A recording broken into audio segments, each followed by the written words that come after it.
Selamat datang di Homi, tempat berbagi cerita horor dan misteri. Biar lebih mantep dengerinnya, jangan lupa pakai headset dan kerasin volumenya. Selamat mendengarkan.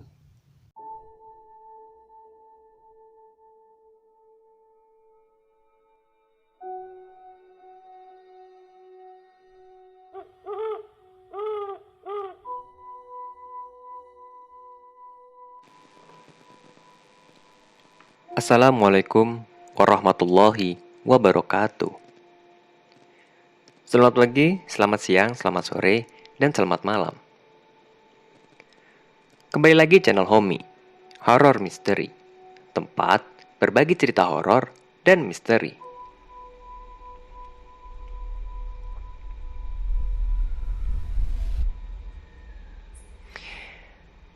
Oke, masih dengan Yuda di sini, di channel sayangan kita semua. Dan apa kabar para Homer semua? Semoga kalian semua masih baik-baik aja. Oke, untuk kesempatan kali ini aku mau sekali lagi membawakan cerita dari salah satu warganet. Kalau misalnya para Homer semua masih ingat dengan beberapa episode yang lalu yang pas aku ngebahas tentang apartemen horor. Kalau nggak salah itu di episode ketiga kalau nggak salah ya.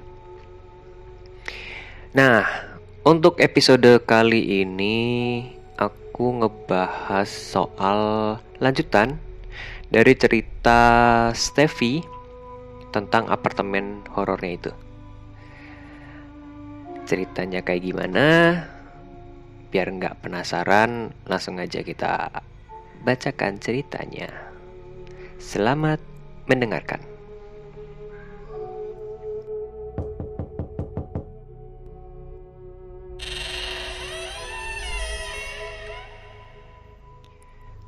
Hai, namaku Steffi. Kali ini aku ingin melanjutkan ceritaku tentang apartemenku.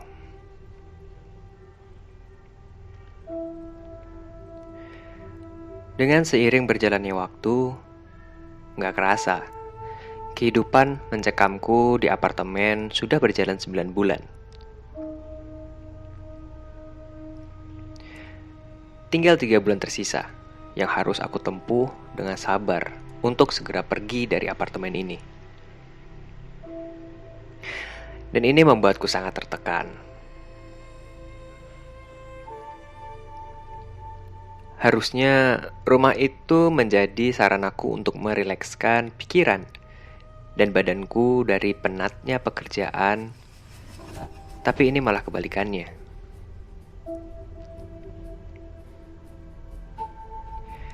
Kalian tahu kenapa aku tidak langsung pindah ke kontrakan yang baru? Ya, salah satu masalah yaitu finansial. Kalian pasti tahu berapa harga sewa kontrakan 1 tahun di Jakarta. Belum lagi ongkos packing dan lain-lain.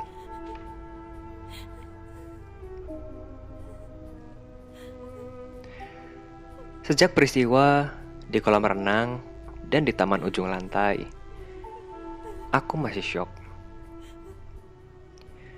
Dan di sisa 3 bulan ini, ada juga keanehan yang terjadi.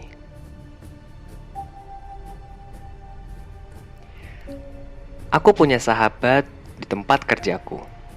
Katakanlah namanya Mawar. Dulu dia sering banget main ke apartemenku. Tapi gara-gara sosok yang aku lihat di parkiran itu, dia tidak lagi berani untuk main ke apartemenku.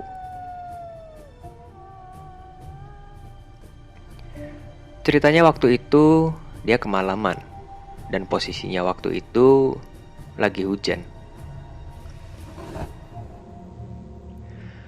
Rumahnya agak jauh dari kantor. Jadi kalau kemalaman, dia biasanya menginap di tempatku.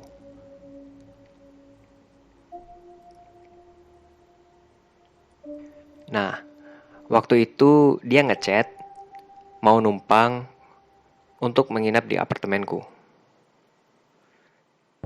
Sekitar jam 10 malam, dia sampai di parkiran bawah. Seperti biasanya, dia chat aku. Steph, gue udah sampai nih. Gue tunggu di samping lift seperti biasa. Karena untuk menggunakan lift di apartemen harus menggunakan kunci digital, si Mawar tidak bisa naik ke atas. Jadi, aku yang harus turun untuk menjemputnya. Tanpa pikir panjang, aku langsung ambil jaketku dan segera menjemputnya.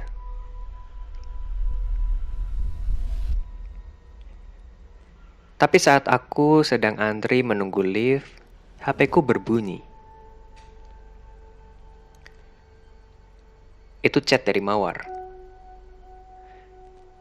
Bunyinya, Steph, cepetan turun. Gue takut banget ini.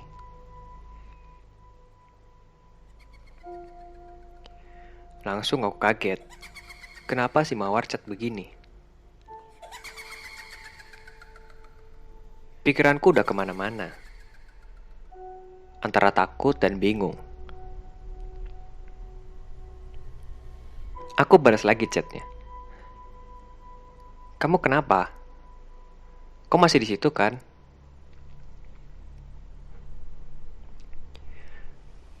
Tapi tidak ada balasan sama sekali dari si Mawar. Jantungku berdegup kencang rasanya. Lebih parah dari tekanan saat interview kerja.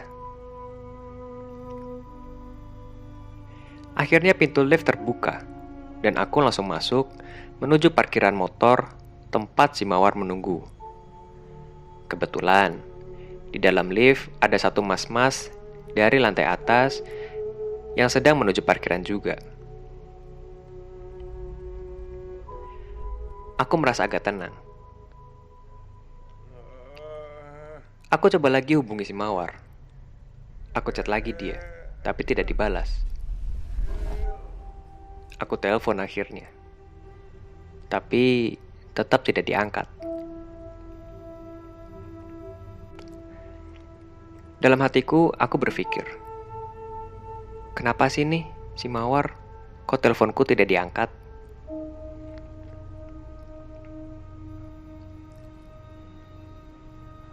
Setelah sampai di parkiran, aku menoleh ke kanan dan ke kiri. Tapi si Mawar nggak ada. Aku langsung berjalan menuju tempat mas-mas yang mengurusi parkiran. Di sana aku lihat ada 3 orang sedang berbincang. Aku mendekatinya dan coba bertanya kepada mereka. Bang, permisi, mau nanya.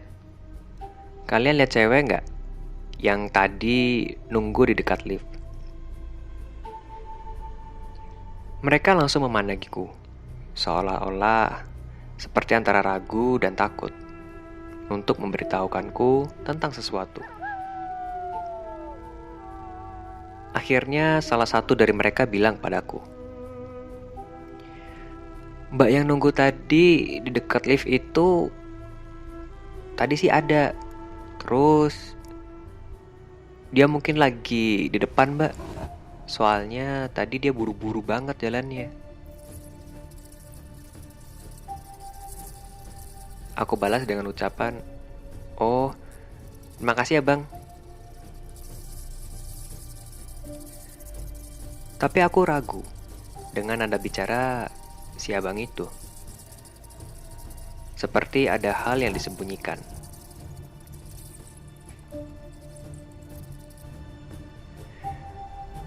Waktu aku sedang berbicara itu, handphoneku berbunyi. Itu telepon dari Mawar. Sambil berjalan ke depan, aku mengangkat telepon. Aku tanya, "Kamu di mana? Aku cariin di parkiran nggak ada." Dia bicara agak kencang sama aku. "Gue kabur, Steph. Bisa mati berdiri kalau gue di situ 5 menitan tadi." "Loh, memangnya kenapa?" Tanyaku sama si Mawar. "Gue habis lihat kain merah melayang di deket pipa langit-langit. Awalnya gue kira itu kantong plastik. Yang malah makin deket. Terus ada palanya. Terus ada rambutnya. Ya gue kabur." "Oh gitu," sautku.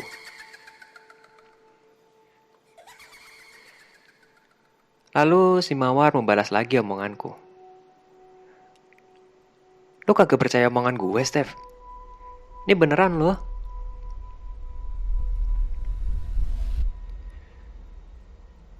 Aku jawab lagi. "Iya, gue percaya kok. Soalnya aku udah sering ngalamin hal kayak gitu. Jadi ya udah gak asing lagi." "Terus sekarang kamu posisi di mana?" Si Mawar jawab. "Di deket minimarket, depan pintu masuk." Setelah itu aku segera menuju ke sana. Terlihat si Mawar yang sedang duduk sambil minum sedang menungguku.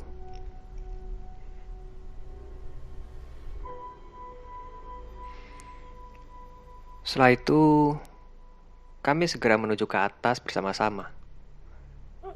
Setelah sampai di ruanganku, aku menceritakan semuanya kepada si Mawar ini.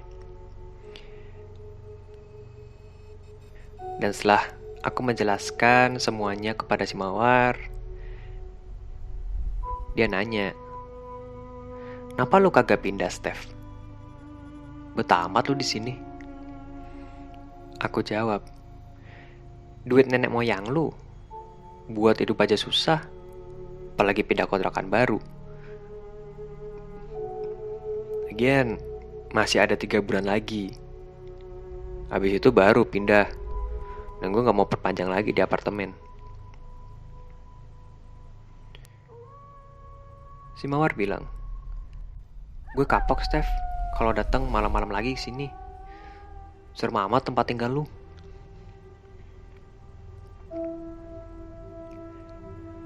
Setelah itu kami sibuk dengan kegiatan kami masing-masing. Lalu berbincang sampai ketiduran di depan televisi. Dan sejak saat itu, si Mawar jarang sekali untuk menginap di tempatku. Kalau nggak benar-benar kepaksa. Selang 1 bulan dari kejadian itu, ada lagi nih peristiwa yang membuatku parno setengah mati. Secara beruntun aku melihat penampakan. Waktu itu Selasa malam. Aku lembur kerja sampai larut malam. Aku baru pulang ke apartemenku sekitar pukul 1 dini hari. Saat sampai di parkiran, terasa sunyi. Hanya terlihat petugas parkir yang sedang duduk sambil menonton televisi. Dan salah satunya menghampiriku untuk memberitahu lokasi parkir yang kosong. Tanpa pikir panjang, aku langsung menuju lokasi yang dimaksudkan. Petugas parkir itu memberi aba-aba kepadaku untuk parkir paralel. Tapi saat aku sedang dalam posisi untuk memarkirkan mobilku, si petugas ini malah bengong, seperti melihat sesuatu. Aku bingung. Kenapa si petugas parkir ini kok malah bengong? Lalu tiba-tiba kabur begitu aja. Aku langsung kepikiran, pasti dilihat itu dalam tanda kutip.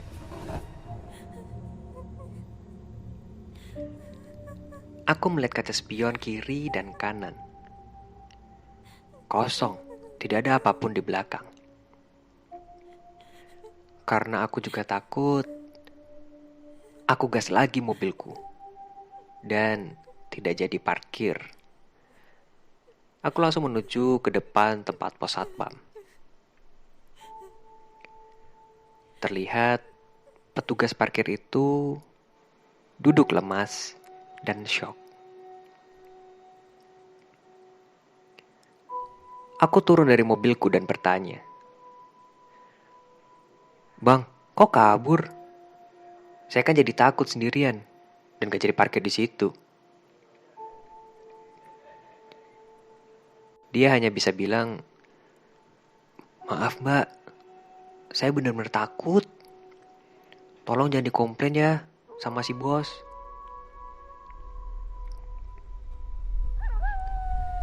Terlihat dia benar-benar ketakutan. Sebenarnya aku masih agak kesel. Tapi di satu sisi aku juga kasihan. Ya aku jawab aja iya. Setelah itu si abang parkir ini berterima kasih padaku. Lalu mengantarkan ke lokasi parkir yang lainnya, yang tidak jauh dari pos itu. Setelah memarkirkan mobilku, aku segera menuju ke lift. Lift yang ada di parkiran mobil ini adalah lift yang ada di depan pas ruanganku. Jadi aku agak tenang. Tapi saat aku sedang menunggu lift untuk ke atas, aku melihat sosok wanita berbaju merah dengan rambut panjang yang acak-acakan, berdiri dan melihat ke arahku.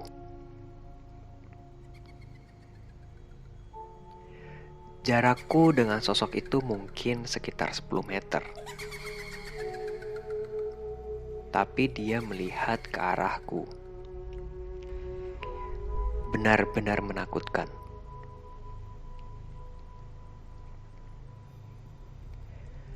Wajahnya mungkin tidak terlihat karena tertutup oleh rambut yang terjuntai sampai ke pinggang. Tapi dari gestur tubuhnya sangat menakutkan.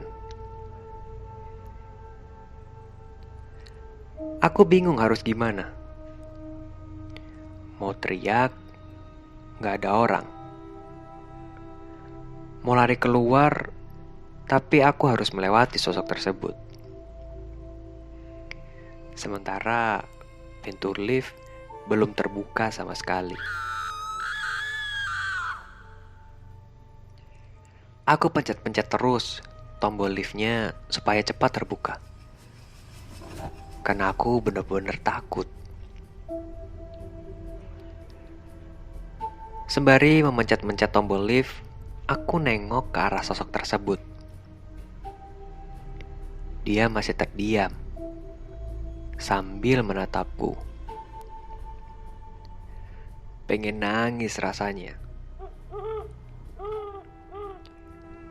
Aku kasih gambaran sedikit ya, gimana bentuk ruangan lift yang ada di parkiran tersebut.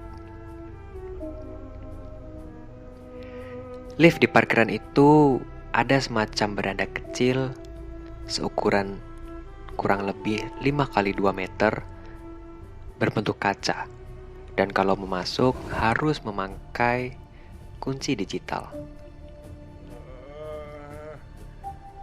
Nah, sosok tersebut ada sekitar 10 meter di depan tepat di luar ruangan kaca tersebut. Makanya, aku bingung harus lari kemana.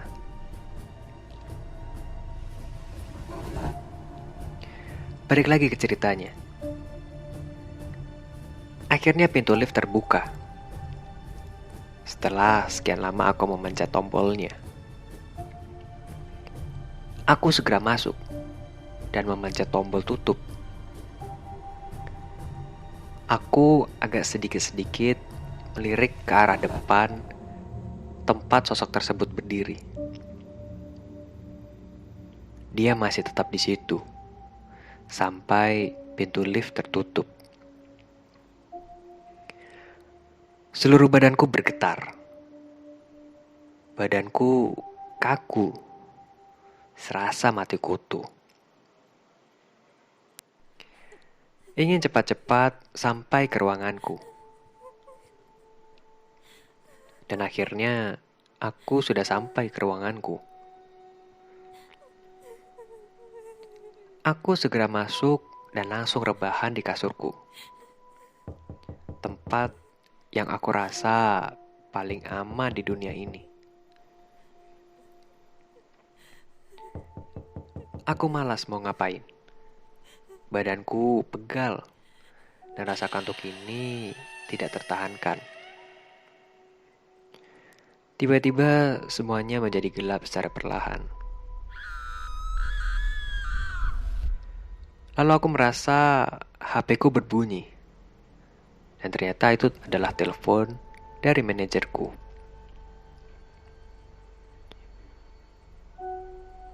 Aku segera mengangkat HP-ku. Aku agak ngerasa jengkel karena privasiku agak terganggu. Karena ini udah bukan jam kerja. Dia meminta file laporan yang tadi aku kerjakan di kantor. Soalnya jam 4 dini hari dia harus berangkat ke Surabaya. File yang diminta ada di dalam flash disk. Sambil menahan perih di mata, aku coba cari flash disk di tasku.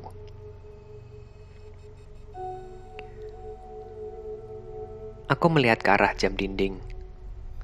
Ternyata masih jam 2 dini hari. Sembari mencari, aku berpikir, duh, baru 1 jam tidur juga. Emangnya robot gak punya waktu tidur? Pikirku. Aku cari-cari flash disk itu, tapi gak ketemu-ketemu. Aku segera cuci muka biar agak fresh, sambil mengingat-ingat di mana aku menaruh flash disk itu. Dan kalian tahu, ternyata flash disk itu aku taruh di colokan USB mobilku saat perjalanan pulang tadi. Karena aku habis download lagu baru buat musik hiburan di perjalanan pulangku. Jengkelnya setengah mati. Kenapa harus kayak gini?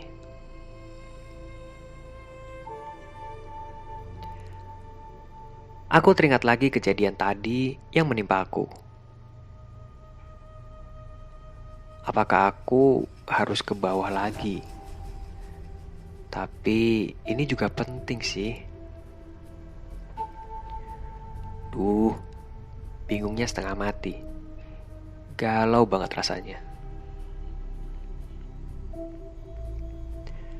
Akhirnya mau gak mau, aku harus bersiap-siap kalau ada penampakan lagi.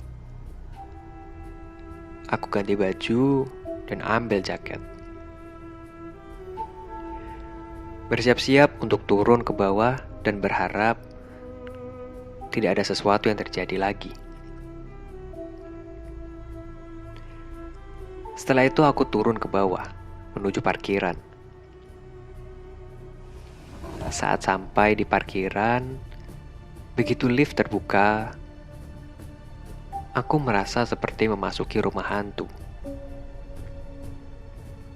Begitu hening, sunyi, dan sepi. Begitu banyak mobil yang berbaris rapi. Aku melangkah dengan cepat agar bisa sampai di lokasi mobilku. Dan benar, setelah sampai, aku membuka pintu mobilku dan flashdiskku masih tertancap di situ. Aku segera mengambil flashdisk tersebut.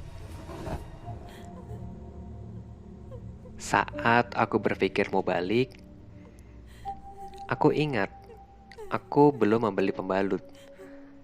Karena hari ini aku sedang mens. Mau gak mau, aku harus pergi ke minimarket di depan lobi. Aku segera cepat-cepat berjalan menuju ke sana. Setelah sampai di minimarket, aku segera membeli keperluanku.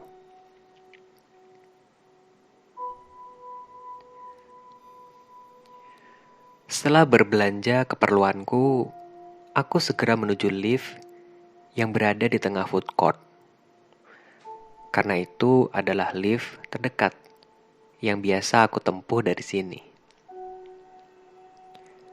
Dan juga sepanjang jalan menuju ke arah lift tersebut sangat terang.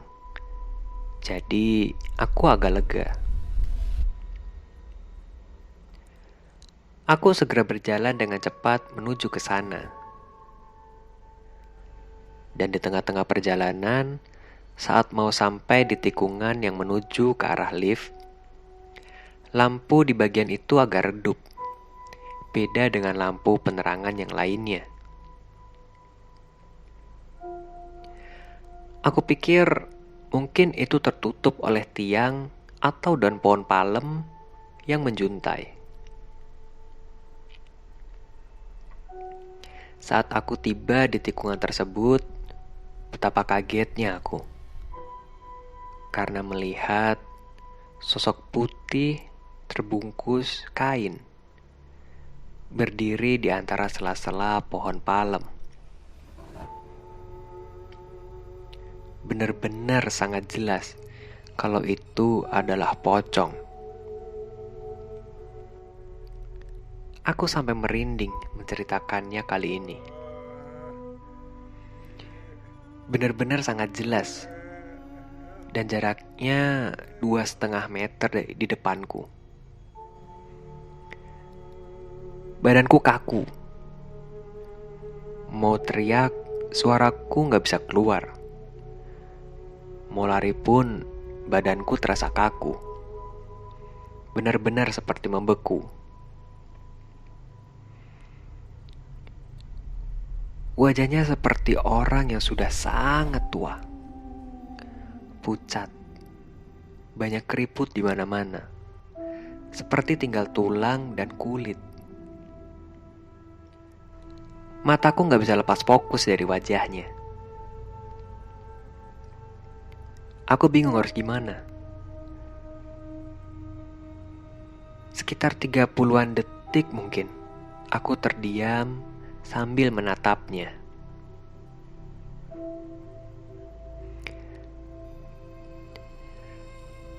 Lalu tiba-tiba tanganku refleks, melemparkan apa yang aku pegang ke sosok tersebut. Lalu aku langsung lari sampai sendalku putus. Dan aku meninggalkannya begitu aja.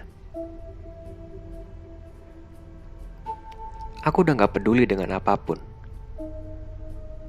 Pikiranku hanya satu, menuju lift, dan aku benar-benar udah gak betah lagi tinggal di sini.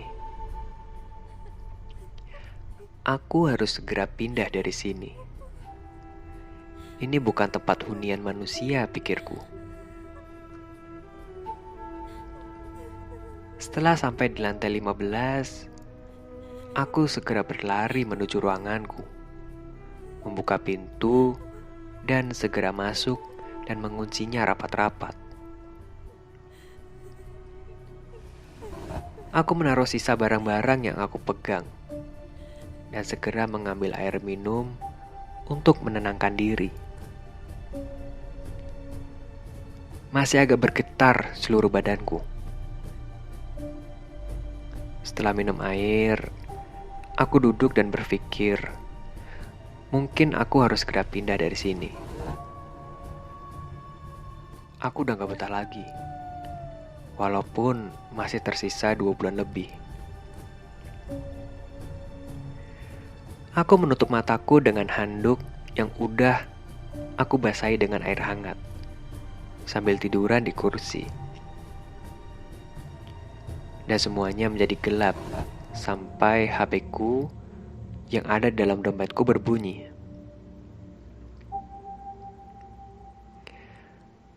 Ternyata itu adalah telepon panggilan dari manajerku. Dia memintaku untuk mengirim file yang dia minta. Ternyata aku udah 2 jam lebih tertidur. Aku segera mengirim file yang diminta. Dan meminta izin besok untuk tidak masuk 3 hari karena ingin rehat dan cari kontrakan.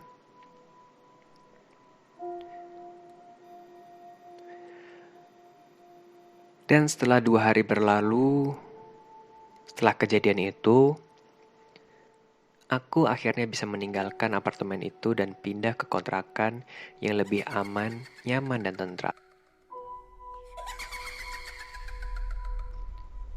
Ini pengalamanku seputar kejadian yang aku alami.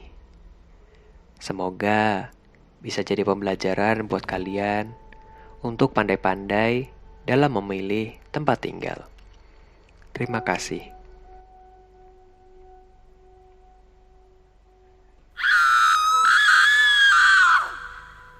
Buset.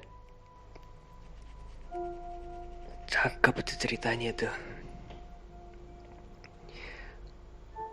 Habis ketemu sosok baju merah. Wah itu parah banget tuh pas itu. Aduh gak kebayang lah. Jaraknya cuma 2,5 meter cuy.